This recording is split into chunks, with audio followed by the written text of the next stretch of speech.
Hola, ¿cómo están? Soy José María Ramón, soy profesor de la materia Epistemología o Filosofía de la Ciencia. Doy clases en distintas facultades en la Universidad Nacional de la Patagonia y también brindo cursos en otros lugares. Hoy queremos presentarte a través de este video breve de 3 o 4 minutos qué es lo que vas a ver a continuación. La enseñanza de la epistemología es un desafío siempre complejo para estudiantes de licenciatura. Enseñarle el pensamiento epistemológico del siglo XX es extenso y es complejo. Lo que habitualmente hacemos es dar clases que resuman a los autores principales, por ejemplo, Kuhn, Popper, Feyerabend, Lakatos, el Círculo de Viena, Toulmin, etcétera, Laudam, y luego darle a los estudiantes una brevísima selección de autores con pequeños capítulos o textos para que puedan leer como bibliografía obligatoria y algunos textos muy breves de 20 o 30 carillas donde otros autores describen el pensamiento de estos clásicos. Esta es la base, clases del profesor más alguna selección bibliográfica. Pero hoy, gracias a la inteligencia artificial, podemos hacer algo más, agregar un complemento, un refuerzo que de ninguna manera reemplaza la lectura de los textos, solo lo complementa. Y es lo que te voy a pasar a explicar ahora.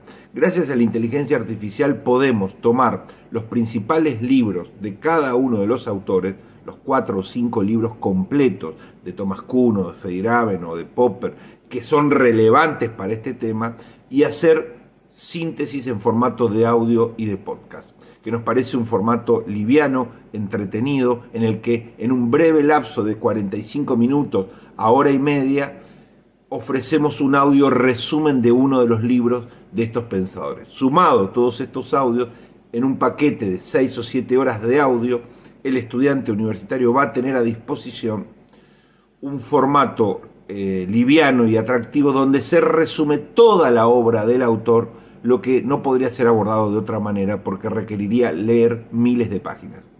Esta es una manera que hemos encontrado para agregar marco, agregar contexto general del autor, mirando toda su obra y no solo lo que el docente, en mi caso, pueda aportarle en una clase específica de 2 o 3 horas.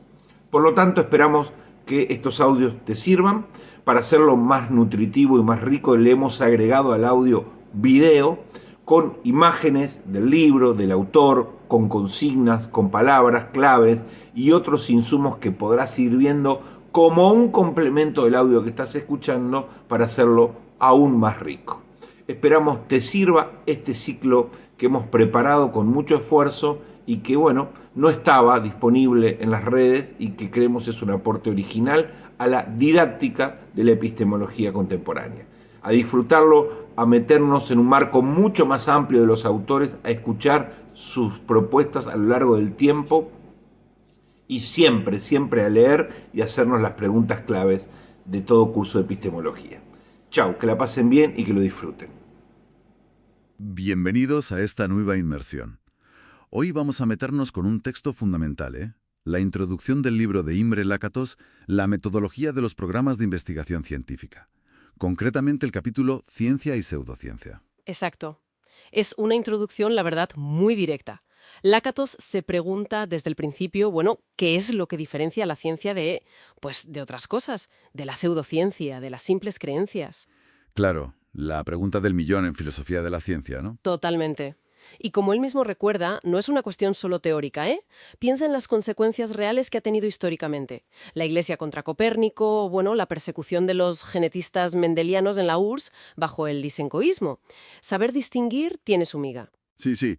Uno de primeras piensa, la ciencia es lo que está probado, ¿no? O aquello en lo que cree mucha gente, y con mucha fuerza además. Pero Lakatos empieza ya diciendo, ojo con eso. Sí. Lo primero que descarta es la convicción. La fuerza con que creamos en algo o cuánta gente lo crea. Dice, la historia está llena de creencias súper extendidas que hoy nos parecen, absurdas. Ya. Y recuerda que los propios científicos, como Newton, a menudo son escépticos con partes de sus propias teorías. Newton mismo tenía sus dudas con eso de la acción a distancia, por ejemplo. El valor científico, insiste Lakatos, tiene que ser algo objetivo, independiente de nuestra psicología, ¿vale? Descartada la convicción. ¿Y qué pasa con la idea de la prueba? la ciencia como aquello que se demuestra con hechos. Newton parecía el gran ejemplo de esto. Pues Lakatos también le pone peros. Primero, señala que incluso las leyes de Newton, para cuadrar perfectamente, por ejemplo, con las órbitas elípticas de Kepler, necesitaban ciertas simplificaciones. Asumir que los planetas no se atraen entre sí, por ejemplo, cosa que sí hacen. Ah, claro. Pequeñas trampas o idealizaciones. Exacto. Y luego está el problema lógico de fondo, que es más gordo. ¿Cómo puedes derivar una ley universal que valga para siempre y en todo lugar a partir de un número finito de observaciones? Lógicamente, dice, es imposible. Es el problema clásico de la inducción, ¿no? Justo. Lakatos sugiere que esta búsqueda de certeza absoluta, casi como una prueba matemática o teológica, fue un ideal de la Ilustración que se aplicó un poco erróneamente a la ciencia empírica. Y bueno, el hecho de que la teoría de Newton finalmente fuese superada por Einstein demostró que esa certeza total era, digamos, una utopía. Entendido. Entonces, ni la fe en la teoría, ni la prueba basada en hechos son criterios definitivos. ¿Qué hay de los intentos posteriores? ¿La probabilidad, por ejemplo? ¿O la falsación de Popper, que es muy famosa? Lakatos los examina, sí. La idea de la probabilidad, que una teoría es científica si es muy probable, choca con un argumento de Popper. Matemáticamente, la probabilidad de cualquier teoría universal ante la infinidad de casos posibles es cero. Da igual cuántas veces la confirmes. Vaya, o sea, ¿que todas las teorías son igual de improbables? Matemáticamente hablando. Según ese cálculo, sí. Entonces Popper propuso su criterio, la falsabilidad. Una teoría es científica si podemos especificar de antemano qué observación, qué experimento haría que la considerásemos falsa, refutaba. Que esto suena bastante intuitivo, ¿no? Si no hay nada que te pueda hacer cambiar de opinión. Desde luego, Lakatos reconoce que es un paso adelante importante respecto a la verificación o la probabilidad, pero lo considera insuficiente. Ajá. ¿Por qué? Porque, según él, Popper no tiene suficientemente en cuenta lo que llama la tenacidad de las teorías científicas. En la realidad, los científicos no abandonan una teoría importante a la primera dificultad o al primer dato que no encaja. Claro, no tiran la toalla tan rápido. Exacto. Inventan hipótesis auxiliares, buscan explicaciones alternativas para esa anomalía. Hablan de casos especiales o rompecabezas por resolver, no necesariamente de refutaciones. Piensa en cómo los newtonianos lidiaron durante décadas con las anomalías en la órbita de Mercurio antes de Einstein. Ya, entiendo. No es un proceso tan directo de teoría, predicción, experimento, refutación. Es más complejo. ¿Mucho más? Lakatos ve que esa tenacidad se da tanto en programas considerados científicos como en otros que no. Por eso, la falsación simple, como criterio único de demarcación, le parece que no captura bien cómo funciona la ciencia de verdad. Vale. Entonces, si todos estos criterios, convicción, prueba, probabilidad, falsación simple, tienen problemas, ¿cuál es la propuesta de Lakatos en esta introducción? Pues aquí es donde empieza a esbozar su idea central, la metodología de los programas de investigación científica. La clave para él es cambiar el foco.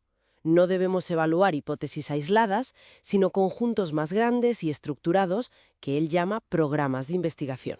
Programas de investigación. ¿Qué son exactamente? Imagina que son como grandes proyectos teóricos a largo plazo. Tienen tres componentes principales. Un núcleo firme, que son las ideas centrales, las más básicas, que los científicos defienden a capa y espada, casi por definición del programa. Lo intocable, digamos. Eso es. Luego, alrededor, hay un cinturón protector de hipótesis auxiliares, supuestos, condiciones iniciales, que sí son flexibles. Estas son las que se modifican, se ajustan o incluso se reemplazan para proteger al núcleo firme de las aparentes refutaciones o anomalías. Ajá, como los parachoques. Algo así. Y finalmente está la heurística, que es como la maquinaria del programa, las reglas o sugerencias sobre cómo desarrollar el programa, cómo resolver problemas, cómo incorporar nuevos fenómenos, cómo modificar el cinturón protector. Hay una heurística negativa, no toques el núcleo, y una positiva, sigue estas líneas de investigación. Entendido. Es una estructura más compleja que una simple teoría. Mucho más. Y lo importante para Lakatos, y aquí viene el criterio de demarcación que propone, no es si un programa tiene anomalías o problemas sin resolver. Todos los programas nacen y viven con anomalías. Newton, Einstein, Marx, Freud, todos tenían las suyas. Entonces, ¿cuál es la diferencia? La diferencia crucial está en si el programa es progresivo o regresivo.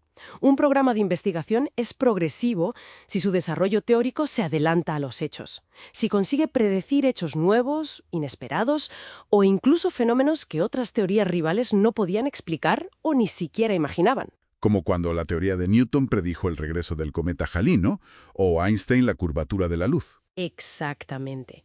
Esos son ejemplos paradigmáticos de progreso teórico, que lleva a descubrimientos empíricos nuevos. Eso es lo que caracteriza a la buena ciencia para Lakatos, la capacidad de generar crecimiento, de descubrir aspectos nuevos de la realidad. ¿Y un programa regresivo? Un programa es regresivo si su teoría va a remolque de los hechos, es decir, si las modificaciones que hace en su cinturón protector son principalmente ad hoc, hechas a posteriori solo para acomodar hechos ya conocidos, especialmente aquellos que parecían contradecir el programa, pero sin que esas modificaciones lleven a predicciones nuevas y exitosas. O sea, que solo pone parches para explicar lo que ya ha pasado, pero no anticipa nada nuevo. Básicamente, Lakatos menciona al marxismo como un ejemplo que, según su análisis, empezó siendo teóricamente sofisticado, pero acabó generando hipótesis, como la teoría del imperialismo, más para explicar por qué las predicciones originales fallaban que para predecir genuinamente nuevos fenómenos. La clave está en la predicción de novedad versus el ajuste post hoc. Que era bastante más claro. La demarcación no es una línea fija en un momento dado, sino que depende de la trayectoria histórica del programa, de si está generando conocimiento nuevo o si, se está estancando o defendiendo de forma artificial. Precisamente. Es una evaluación dinámica. No se trata de refutaciones instantáneas, sino de ver si un programa de investigación está vivo y creciendo o si está degenerando. Muy interesante. Y esta introducción, claro, nos deja ya con varias preguntas rondando, ¿no? Para seguir pensando. ¿Seguro? Por ejemplo, si el valor científico es objetivo, independiente de la creencia, ¿qué papel juega o debería jugar el consenso social, la aceptación de la comunidad, en el desarrollo real de la ciencia? Buena pregunta. ¿Y qué me dices de la tenacidad? Cuando esa resistencia a abandonar el núcleo firme es una virtud que permite desarrollar ideas prometedoras, ¿y cuándo se convierte en un vicio, en dogmatismo que impide ver los problemas reales? Cierto, ¿dónde está el límite? Y una tercera. ¿Podría un programa que en un momento dado parece regresivo o incluso pseudocientífico cambiar de rumbo? ¿Podría empezar a hacer predicciones nuevas y confirmadas y, digamos, convertirse en científico según este criterio? Excelentes cuestiones epistemológicas. Son justo el tipo de debates que la metodología de Lakatos intenta abordar al analizar casos históricos concretos, cosa que hace en el resto del libro. Pues sí, esta introducción realmente solo sienta las bases. Así es. Es una invitación a profundizar. La ciencia a menudo se presenta como este camino firme hacia la verdad, ¿no? Pero, ¿qué pasa realmente cuando surgen, contradicciones o datos que no encajan? Claro, ¿cómo deciden los científicos qué teorías mantener y cuáles descartar? No es tan obvio. Exacto. ¿Qué hace que una idea reemplace a otra? Hoy vamos a explorar una perspectiva fascinante sobre esto. Sí, nos vamos a meter de lleno con las ideas de Imre Lakatos, específicamente lo que plantea en el capítulo 1, que se llama La falsación y la metodología de los programas de investigación científica. Que es parte de su obra principal, del mismo nombre, ¿verdad? Correcto. Un texto fundamental, diría yo, para cualquiera que estudie filosofía de la ciencia. Bien. Y el objetivo entonces es ver cómo Lakatos parte de Popper, de la idea de falsación, pero la complejiza, ¿no? Justamente. Propone un modelo más sofisticado para entender por qué y cómo cambia la ciencia. La clave es que, dice, no miremos teorías sueltas. Hay que mirar el conjunto, los programas de investigación científica, como los llama él. Exacto. Y bueno, la idea es desempacar un poco esto pensando en cómo nos ayuda a entender la ciencia real, la histórica y la actual. Creo que es súper útil, para la formación universitaria, por ejemplo. Totalmente. Arranquemos por la crítica. Lakatos empieza cuestionando el falsacionismo más simple, digamos. Sí, el de Popper. Recordemos rápido. Popper dice que la ciencia avanza intentando refutar teorías, no solo buscando pruebas a favor, superando esa idea de solo justificar. Que fue un gran paso, sin duda. Pero Lakatos le ve problemas a la versión más ingenua de eso. Claro, al falsacionismo dogmático. La idea de que un hecho, una observación, tumba una teoría y listo. ¿Y por qué no? Suena lógico, si los datos no cuadran. Bueno, por varias razones. Primero, dice Lakatos, ojo, no hay hechos puros. Toda observación ya tiene teoría metida. O sea, lo que ves por un telescopio depende de tu teoría óptica. Entiendo. No es una mirada neutra. Para nada. Segundo, los mismos reportes de observación pueden fallar. Son falibles. Y tercero, que es crucial, las teorías importantes, las grandes, nunca van solas. ¿Vienen con compañía? Exacto. Hipótesis auxiliares, condiciones que asumimos, lo que él llama el cinturón protector. Y los científicos normalmente ajustan ese cinturón antes de tirar la teoría principal por la borda. Ah, claro.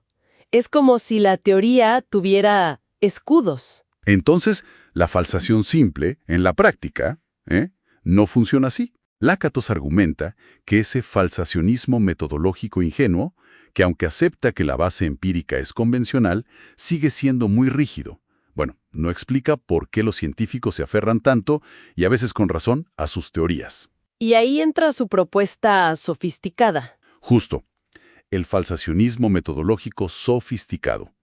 Y el gran cambio es, la unidad de evaluación no es una teoría aislada. Es la serie de teorías, el programa completo. Eso.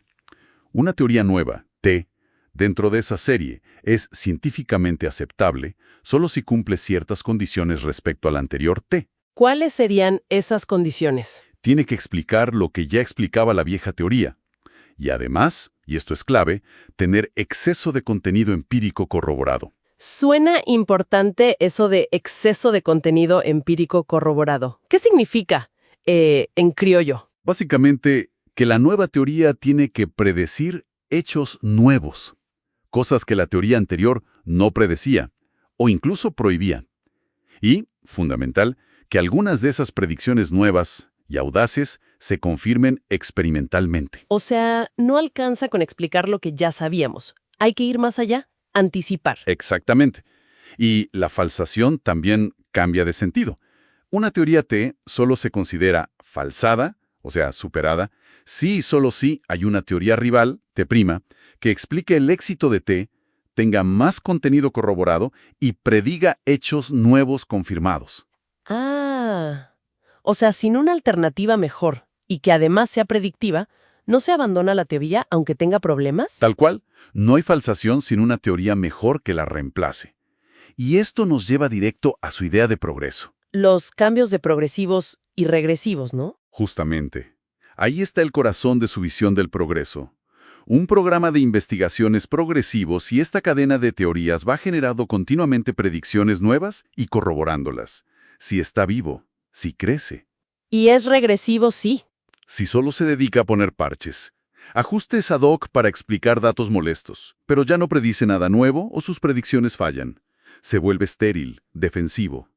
Para Lakatos, la racionalidad científica está en apostar por los programas progresivos. Tiene mucha lógica. ¿Y cómo es la estructura interna de estos programas? Mencionaste el núcleo, el cinturón. Sí, tienen como una anatomía. El núcleo firme son las hipótesis centrales, las ideas base que los científicos del programa deciden no cuestionar. Es como el ADN del programa. Una decisión metodológica, decís. Protegerlo. Exacto. Y para eso está el cinturón protector. Un montón de hipótesis auxiliares, modelos, supuestos, que sí se pueden modificar, ajustar, cambiar para absorber las anomalías y proteger al núcleo. Y las heurísticas son como las reglas del juego. Algo así. La heurística negativa es la regla fundamental. No toques el núcleo firme. Prohibido. Prohibido. Y la heurística positiva es más bien una guía, un plan de trabajo. Sugiere cómo modificar el cinturón, qué problemas atacar, qué modelos desarrollar. Impulsa la investigación. Explica por qué la teoría a veces avanza un poco por su cuenta. Entiendo. Y esto también le da una vuelta a la idea de los experimentos cruciales, ¿verdad? Esos que supuestamente definen todo. Claro. Para Lakatos, su importancia casi nunca es inmediata. Se ve después, en retrospectiva. Un experimento se vuelve crucial cuando confirma de forma potente a un programa que ya venía siendo progresivo, frente a otro que ya estaba en regresión y no puede explicar ese resultado. Como el de Michelson-Morley, con Einstein y el éter. Exactamente. Su impacto decisivo se vio mucho después, con el éxito del programa de Einstein. Fascinante. Entonces, resumiendo un poco, Lakatos nos muestra una ciencia racional, sí, pero donde la competencia es a largo plazo entre programas. Y la elección se basa en el crecimiento, en la capacidad de predecir y confirmar cosas nuevas. Y donde ser terco con una teoría puede ser racional, si el programa al que pertenece sigue dando frutos, sigue siendo progresivo. Muy interesante. Pero claro, esto deja preguntas abiertas, ¿no? Para seguir pensando. Sin duda. Por ejemplo, si esta evaluación de si un programa es progresivo o regresivo, a menudo solo se puede hacer mirando hacia atrás. ¿Cómo toman los científicos decisiones racionales ahora, en el presente, sobre qué programa seguir? Buena pregunta. O también si la propia base empírica, los datos, ya están cargados de teoría y dependen de decisiones, ¿qué pasa con la idea de objetividad científica? ¿Cómo la pensamos ahí? Sí. Y otra más. ¿Podría un programa que fue regresivo por mucho tiempo, quizás porque le faltaban herramientas o ideas, tener un renacimiento y volverse progresivo de nuevo? ¿Y qué significaría eso para la idea de falsación como algo definitivo? Son preguntas que muestran lo complejo que es esto. Apenas hemos rasguñado la superficie de este primer capítulo de Lakatos. Totalmente. Su metodología de los programas de investigación es un marco muy rico y potente. Queda mucho por explorar. Nos vamos a centrar en el capítulo 2, la historia de la ciencia y sus reconstrucciones racionales. Es del libro de Imre Lakatos, La metodología de los programas de investigación científica. Efectivamente, un capítulo denso, pero fundamental. Sí, es casi una clase magistral, ¿verdad? Muy útil para estudiantes que se preguntan no solo qué pasó en la historia de la ciencia, sino por qué lo vemos como lo vemos. Exacto. Lakatos lanza un órdago aquí. Dice que la filosofía de la ciencia que usamos, que esa filosofía determina la historia que contamos. O sea, no es solo interpretar, es casi escribirla. Precisamente. Él habla de reconstruir la historia interna. Esto es el desarrollo racional, lógico, del conocimiento. Y luego está la historia externa, lo social, lo psicológico. Que sería como el contexto, ¿no? Eso es. Importante sí, pero para Lakatos, secundaria si quieres entender la racionalidad del avance científico. La clave es que tu filosofía te da el guión de esa historia interna. Entendido. ¿Y entonces qué hace Lakatos en el capítulo? ¿Pone a competir esas filosofías? Justo eso.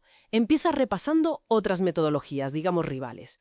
Por ejemplo, el inductivismo. El de buscar hechos probados y generalizar. Sí. Y Lakatos dice, si buscas eso, muchos episodios clave de la ciencia te van a parecer irracionales. Porque esa prueba tan pura, pues pocas veces se da al principio. O la historia se fuerza un poco. Claro. Luego menciona el convencionalismo, ¿no? El que valora la simplicidad de las teorías. También. Pero a ver, ¿la revolución copernicana fue más simple al inicio? Pues no. Así que la simplicidad por sí sola no explica esos grandes cambios. Vale. ¿Y Popper? Porque Lakatos viene de ahí, pero le critica. Critica el falsacionismo, sí. La idea de conjetura audaz y refutación crucial suena potente, pero Lakatos mira la historia y dice, un momento, los científicos son más... Tenaces. ¿Tenaces en qué sentido? Pues que no abandonan una teoría potente a la primera dificultad, a la primera anomalía. Al contrario, muchas veces la protegen, trabajan con ella, incluso si hay inconsistencias. La historia real no es un simple te refuto, pasamos a otra cosa. Vamos. Esa tenacidad es interesante. Si las otras metodologías no la explican bien, ¿cuál es la propuesta de Lakatos? ¿Cómo la captura él? Pues aquí entra su concepto estrella, la metodología de los programas de investigación científica. Fíjate, la unidad de análisis ya no es una teoría aislada. Sino el programa entero. Exacto. Un programa tiene un núcleo firme. Son las ideas centrales las que los científicos deciden, por convención, no cuestionar. Al menos de momento. Como los pilares intocables. Eso es. Y ese núcleo está rodeado por un cinturón protector de hipótesis auxiliares. Esas sí se pueden tocar, modificar, ajustar para absorber las anomalías. Ah, vale. Y falta algo, ¿no? Mencionaste una heurística. Fundamental. La heurística positiva. Es como el manual de instrucciones del programa, ¿sabes? Sugiere qué camino seguir, qué experimentos hacer, cómo desarrollar el programa, cómo enfrentarse a los contraejemplos. Guía la investigación. Entiendo. Eso explica mejor esa persistencia, esa defensa de un enfoque. Tienen un núcleo que proteger y un plan, una heurística, para seguir adelante. Justo. Y aquí viene lo importante para Lakatos. ¿Cómo medimos el éxito de un programa? No solo por resistir refutaciones. Entonces, Por su capacidad de predecir hechos nuevos, hechos inesperados, sorprendentes. Eso es lo que él llama un cambio progresivo. Si un programa predice cosas nuevas y se confirman, está vivo, es progresivo. ¿y si no? Si solo se dedica a explicar a posteriori lo que ya se sabía, o hacer ajustes para encajar anomalías sin predecir nada nuevo, entonces está en cambio regresivo. Puede que no esté refutado, pero está estancado, degenerando. Vale. Progresivo si predice, regresivo si solo parchea. Tiene sentido. Ahora, volvemos a la pregunta inicial. Tenemos varias filosofías que intentan contar la historia de la ciencia. Lakatos propone la suya. ¿Cómo decidimos cuál es la mejor filosofía para escribir esa historia interna? Aquí viene el giro genial de Lakatos. Propone algo así como una metametodología. Dice, tratemos a las propias metodologías como si fueran programas de investigación historiográficos. A ver, ¿cómo es eso? Evaluar las filosofías como si fueran teorías científicas sobre la historia. Algo así. Una metodología filosófica es mejor que otra si cumple ciertos criterios. Primero, si reconstruye como racional una parte mayor de la historia que la propia comunidad científica considera valiosa. O sea, si salva más episodios importantes de la historia, mostrándolos como buena ciencia según sus criterios. Interesante. Segundo, si esa metodología tiene poder heurístico aplicado a la historia. Es decir, si nos lleva a anticipar hechos históricos nuevos. ¿Cómo que hechos históricos nuevos? ¿Descubrir cosas del pasado? O reinterpretaciones novedosas. Si gracias a esa filosofía vemos conexiones, motivaciones o desarrollos en la historia de la ciencia que antes no veíamos. Y tercero, claro, si representa un cambio progresivo respecto a las metodologías rivales. Si explica más y mejor la historia racional. Entonces, la historia de la ciencia se convierte en el campo de pruebas de las filosofías de la ciencia. No solo un debate abstracto. Exacto. Es un rendimiento histórico. Aunque, bueno, siempre queda la pregunta que tú apuntabas antes. La de la posible circularidad, ¿no? Si elegimos la filosofía que justifica a nuestros héroes científicos preferidos. Claro, Lakatos lo roza. Admite que ninguna reconstrucción es perfecta. Siempre habrá historia externa, anomalías que no encajen del todo. Pero su apuesta es que podemos comparar objetivamente cuál metodología ofrece una narrativa racional más potente, más progresiva sobre la historia valorada.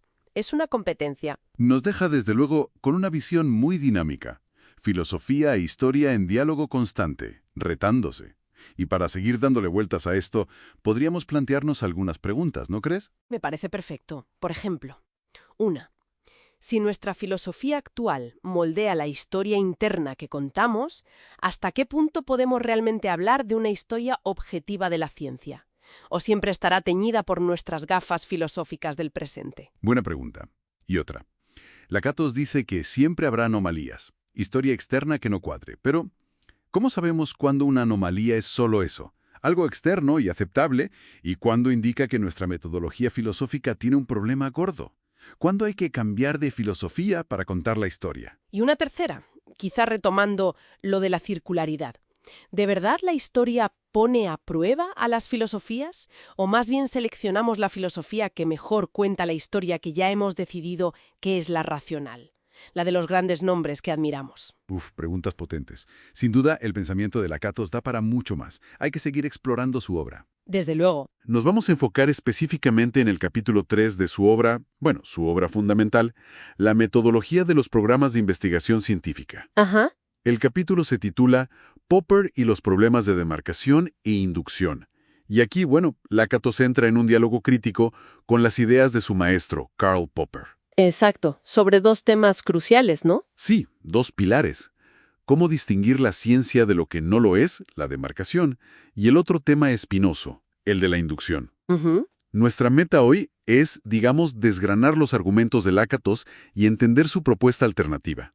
Creo que es vital para quien quiera entender cómo avanza realmente el conocimiento científico. Así es.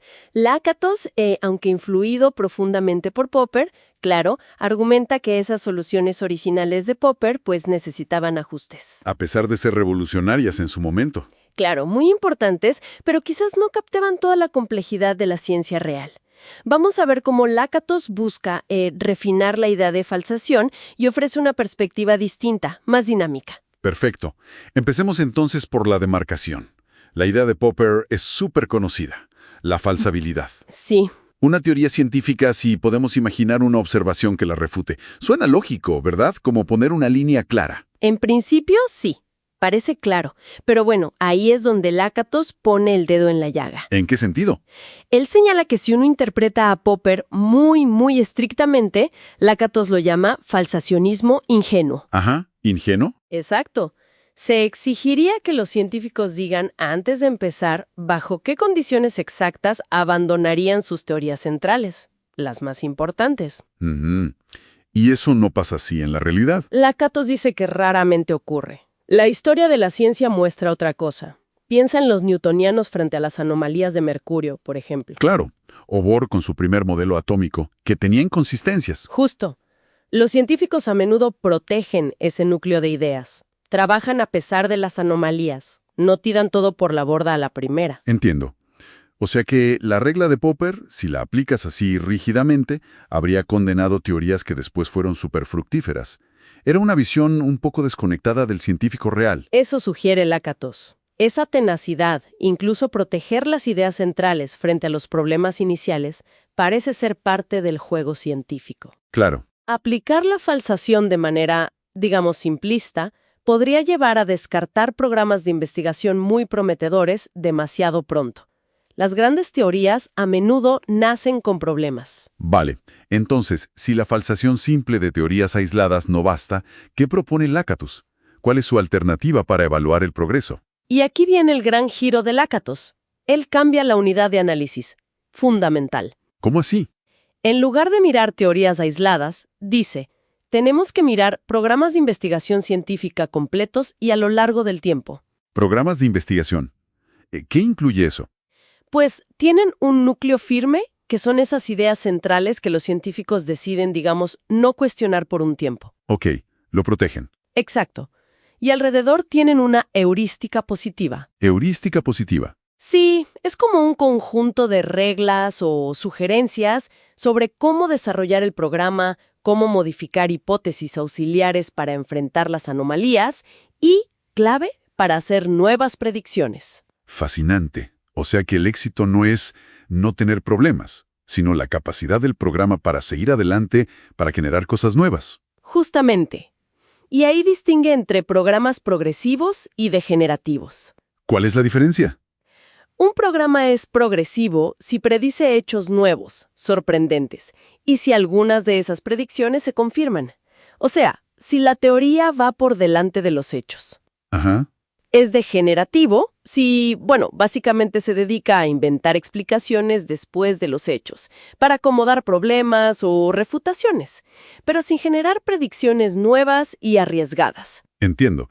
La clave es el crecimiento, el poder predictivo, no la perfección instantánea. Exacto. No la infalibilidad. ¿Y cuándo se abandona un programa, según Lakatos?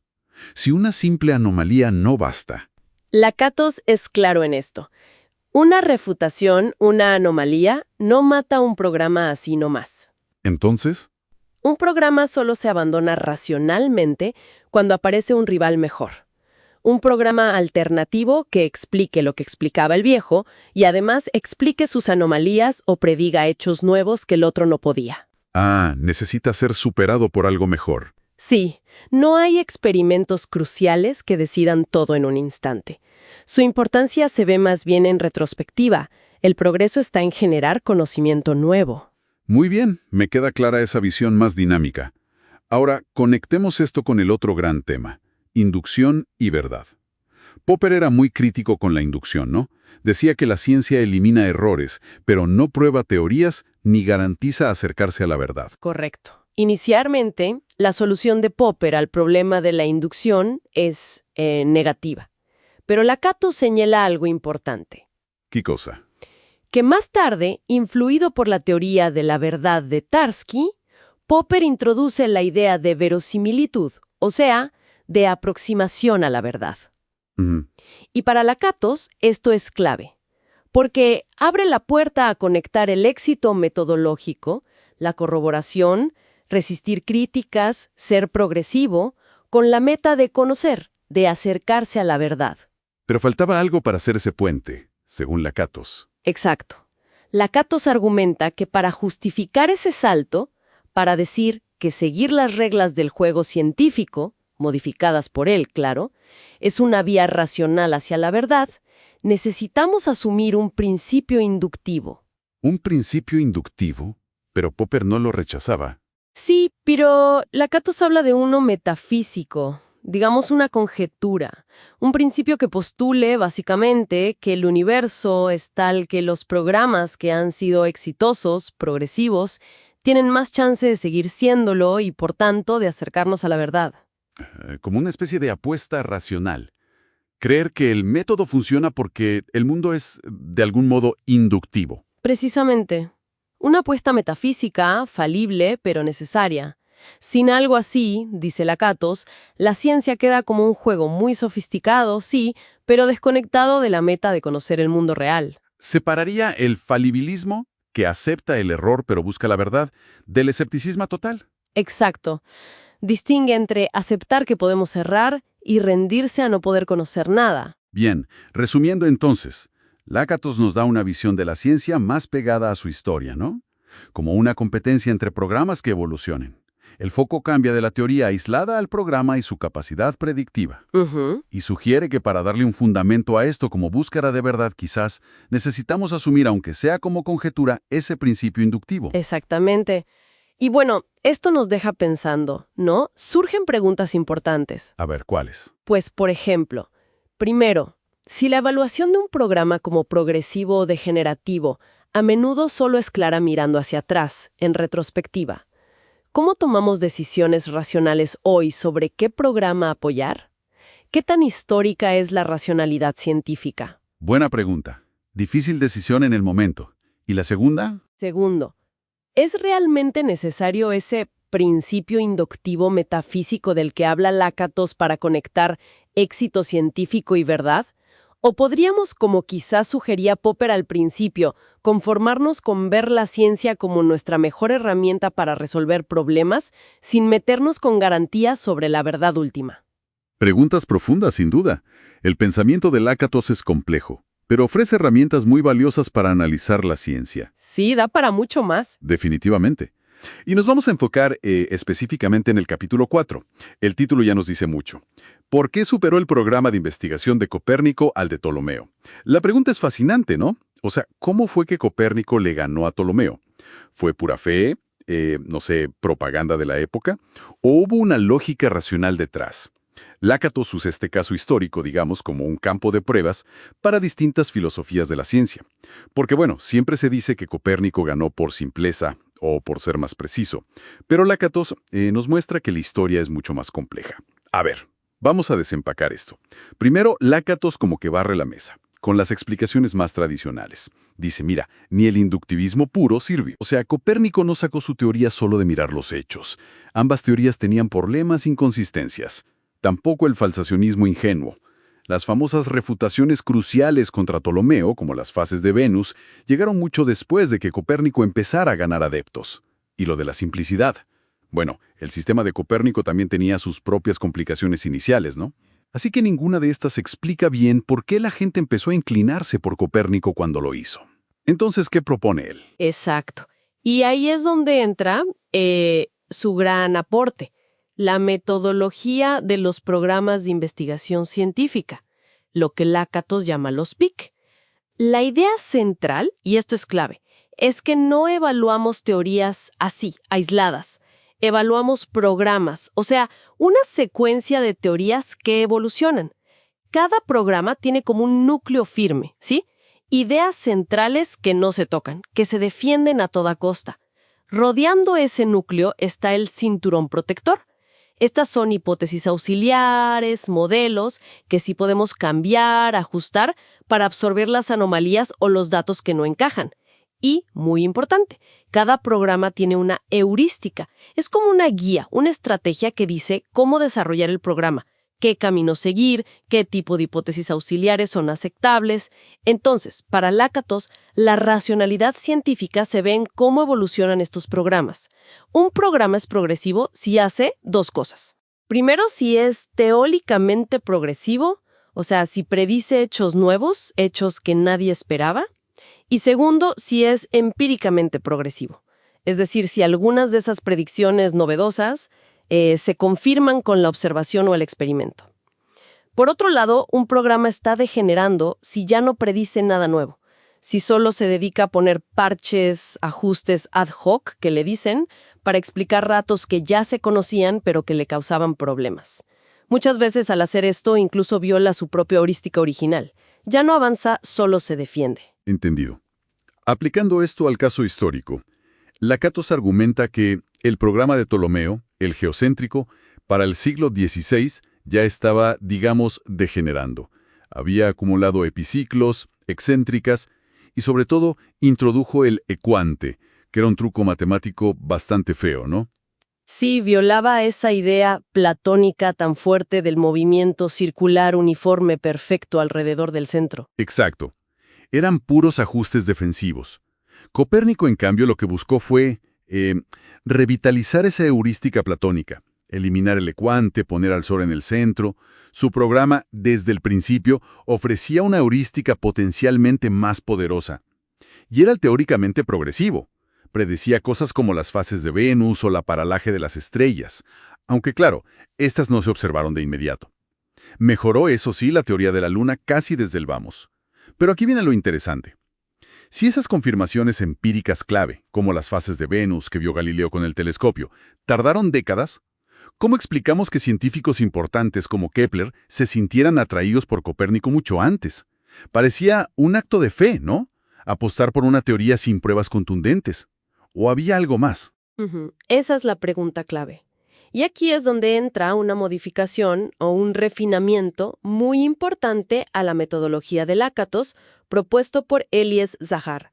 Zahar le da una vuelta al concepto de hecho nuevo. Él dice, a ver, para que un hecho apoye fuertemente a un programa, no tiene que ser necesariamente un hecho descubierto después de la teoría. No tiene que ser temporalmente nuevo. Basta con que sea un hecho, incluso uno conocido desde hace siglos, que la nueva teoría explique de forma natural, coherente, como una consecuencia casi directa de su núcleo firme, pero que no se usó para construir la teoría. Es como si la teoría, una vez construida por otras razones, de repente te explicara de regalo algo que ya sabías, pero que antes no encajaba bien. Y lo fascinante aplicando esto es que varios hechos que eran perfectamente conocidos en el siglo XVI se convierten, bajo este criterio de Zahar, en apoyo empírico nuevo y muy fuerte para Copérnico. Por ejemplo, las retrogradaciones planetarias, esos bucles raros que hacen los planetas en el cielo. Para Ptolomeo eran un añadido complicado. Necesitaban epiciclos sobre deferentes, muy artificial. Para Copérnico, eran una consecuencia geométrica directa y elegante. Simplemente resultan de cómo vemos moverse a otro planeta desde una Tierra que también se mueve. Explicaba también por qué los planetas parecen brillar más durante la retrogradación. Ah, entiendo. O sea, no es que el hecho de la retrogradación fuera nuevo, sino que la explicación copernicana era radicalmente nueva, más simple y surgía naturalmente del modelo heliocéntrico, no como un parche. Exactamente. Otro ejemplo.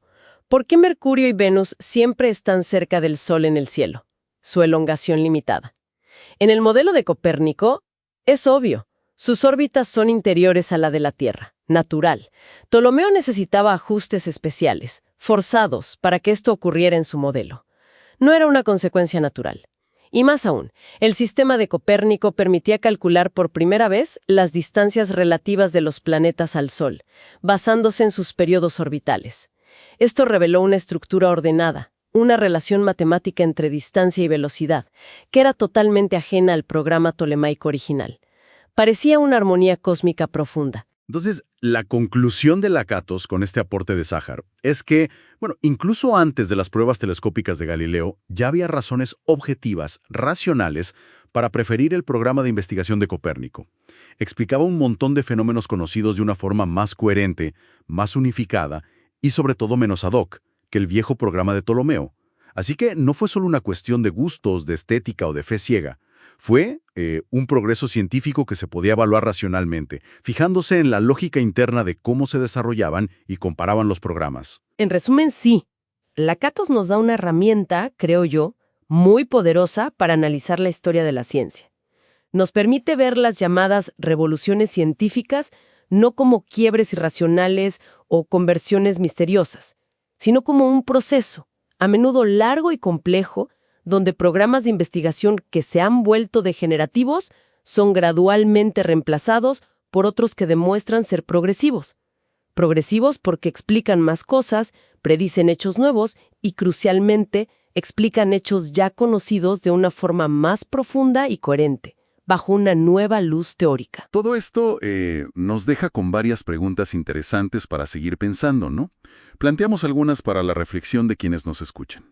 Primero, ¿hasta qué punto podemos usar la historia de la ciencia así, en detalle, como si fuera un laboratorio, para poner a prueba nuestras ideas filosóficas sobre cómo realmente avanza el conocimiento científico? ¿Funciona? Segundo, si esto de que la novedad de un hecho no tiene que ser temporal es así, ¿cómo cambia eso nuestra idea de qué significa realmente confirmar o apoyar empíricamente una teoría científica? Y tercero, ¿qué consecuencias tiene darle prioridad a esta historia interna, la lógica de las teorías y la evidencia, por sobre la historia externa, el contexto social, psicológico, económico, para entender los grandes cambios en la ciencia? ¿Dónde está el equilibrio? Claro, son preguntas fundamentales. Y este análisis de Lakatos sobre Copérnico es solo una muestra de su enfoque. Hay mucho más en su obra sobre cómo evalúa otros casos históricos, cómo refina su propia metodología.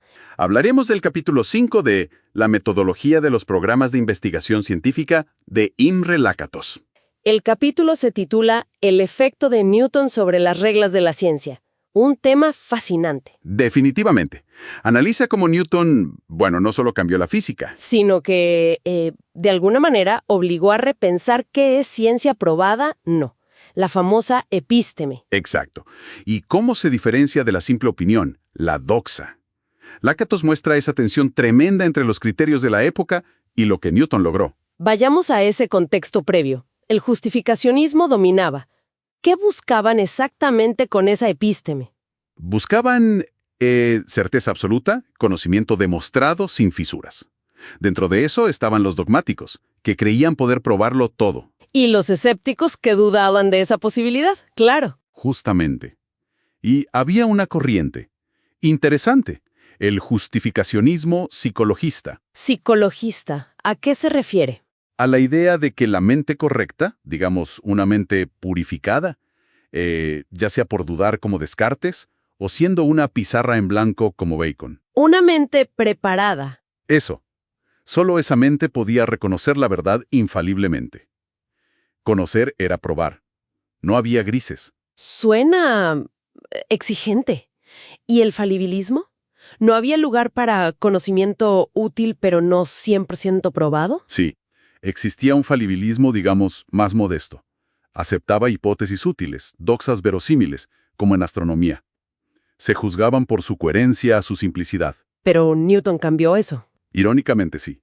Según Lakatos, el éxito brutal de Newton revitalizó esa búsqueda de certeza. La vara subió de nuevo a la prueba absoluta. Y ahí choca Newton. Su teoría de la gravedad no cumplía. Para nada, al menos no para los cartesianos, que eran muy influyentes. ¿Por qué no? Si funcionaba tan bien. Porque no se derivaba de primeros principios metafísicos evidentes. La gravedad, esa fuerza a distancia, les parecía una cualidad oculta, inaceptable como episteme. O sea, la veían como una hipótesis matemática útil para calcular y predecir, pero no como la verdad del mundo. Exactamente. Una herramienta para salvar los fenómenos, pero no conocimiento real probado metafísicamente. Una crítica muy fuerte. Entonces, ¿cómo defendió Newton su trabajo? Bueno, aquí está la clave. Newton, aunque jugó un poco con explicaciones mecánicas, su defensa principal fue metodológica. La famosa regla y cuarta de los principios. Esa misma. Es crucial. Lo que dice en esencia es, si inferimos algo por inducción a partir de los fenómenos observados, debemos tomarlo como verdadero, o casi verdadero. Provisionalmente. Provisionalmente, sí. Y esto es lo importante, incluso si hay hipótesis metafísicas que lo contradigan. Para no destruir el argumento inductivo. Ah, es como decir, la evidencia empírica manda, al menos por ahora. Exacto. Un positivismo defensivo, como lo llama Lakatos, redefinió la prueba. Ahora la prueba experimental, basada en fenómenos e inducción, era lo máximo a lo que se podía aspirar. Con que el propio Newton sabía que no era una demostración lógica perfecta, ¿no? Claro, admitía posibles excepciones. Pero aquí viene lo más problemático, que Lakatos expone muy bien. El credo quia absurdum, la fe científica. Algo así. Porque Newton decía basar sus leyes en los fenómenos, que eran básicamente las leyes de Kepler. ¿Y cuál es el problema con eso? Que Newton sabía perfectamente que su propia teoría contradecía las leyes de Kepler. ¿Cómo? Las órbitas reales, según la gravitación universal, no son elipses perfectas. Hay interacciones entre planetas. Las leyes de Kepler eran una simplificación, una idealización. O sea, se basaba en datos que su teoría decía que no eran del todo correctos. Exacto. Y además dependía de hipótesis no probadas, como que el centro del sistema solar estaba inmóvil. Vaya, entonces, si la base era inconsistente con la teoría misma, ¿cómo manejaron las críticas y esas anomalías? Bueno, con una mezcla de estrategias. Por un lado, muy agresivos al refutar a los rivales, como la teoría de los vórtices cartesianos. La demolieron. Ok, ataque. ¿Y la defensa? Ante los problemas propios, como las irregularidades en la órbita de la Luna, mostraban lo que Lakatos llama una indiferencia sofisticada. ¿Indiferencia sofisticada? Sí, o sea, no las veían como refutaciones de la teoría, sino como problemas interesantes a resolver dentro del programa newtoniano. Desafíos, no fracasos. Entiendo. ¿Y también menciona Lakatos algo sobre los datos observacionales? Ah, sí, incluso llegaron a corregir datos de observadores si no encajaban bien. El famoso conflicto de Newton con el astrónomo Flamsteed es un ejemplo. Ajustaban los datos a la teoría. Parece que las reglas no eran iguales para todos. El programa newtoniano jugaba con ventaja. Se podría decir que sí, y ese es el núcleo del argumento de Lakatos. Newton nos dejó dos herencias muy distintas. A ver, por un lado, un método científico tremendamente exitoso. Su programa de investigación funcionando, resolviendo problemas, prediciendo. Y por otro lado, Una metodología que él profesaba para justificar ese éxito, basada en esas pruebas experimentales inductivas, que eran, bueno, problemáticas, como vimos. y fue esa metodología declarada, aunque fuera confusa, la que más influyó después en cómo se pensaba la ciencia. Paradójicamente, sí. Marcó mucho la filosofía de la ciencia posterior, esa búsqueda de la base empírica, de la lógica inductiva.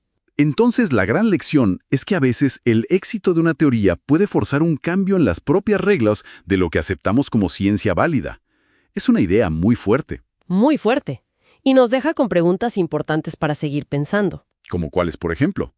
Para reflexionar. ¿Hasta qué punto es válido, o quizás inevitable, que los criterios de qué es buena ciencia se adapten para dar lugar a una teoría nueva y exitosa como la de Newton? Es una pregunta ética y metodológica a la vez, ¿no? Si las pruebas de Newton, esas pruebas experimentales, se apoyaban en fenómenos que su propia teoría consideraba imprecisos o simplificados, ¿qué es lo que realmente fundamenta nuestra confianza en una teoría científica? ¿Su éxito predictivo? Otra cosa. Buena pregunta. Absolutamente. Sienta las bases para entender sus conceptos de programas de investigación científica, eso del núcleo firme que no se toca, el cinturón protector de hipótesis que sí se ajusta. Y sus criterios para ver si un programa es progresivo, o sea, si sigue descubriendo cosas nuevas, o si ya está degenerativo. Exacto. Temas que seguiremos explorando. Pues invitamos a quienes nos escuchan a seguir profundizando con nosotros en la obra de Imre Lakatos en futuras discusiones. Hay mucho más por desentrañar sobre cómo nacen, compiten y evolucionan las ideas científicas. Ha sido denso, pero creo que muy clarificador. Sin duda, un placer analizarlo.